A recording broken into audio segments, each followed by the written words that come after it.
রাত গভীর হচ্ছে। জঙ্গলের পথে অন্ধকার যেন ঢেউ খেলছে।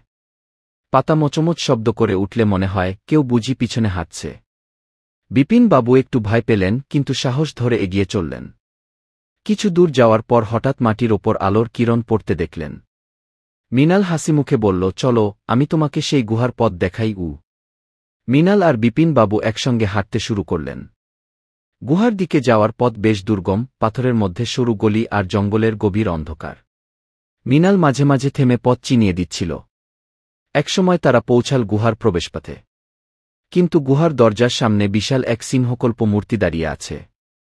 মূর্তিটির চোখ যেন জীবন্ত, গা থেকে সোনালি আলো ঠিকরে পড়ছে। এটা কি? বিপিনবাবু হতচকিত হয়ে বললেন। মৃণাল শান্তভাবে বলল, এটাই সেই গুহার প্রবেশপথ পাহারা দিচ্ছে।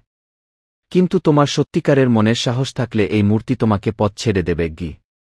বিপিনবাবু গভীর শ্বাস নিয়ে এগিয়ে গেলেন। মূর্তিটির দিকে তাকিয়ে তিনি দৃঢ়স্বরে বললেন, আমি এই গুহায় প্রবেশ করতে চাই।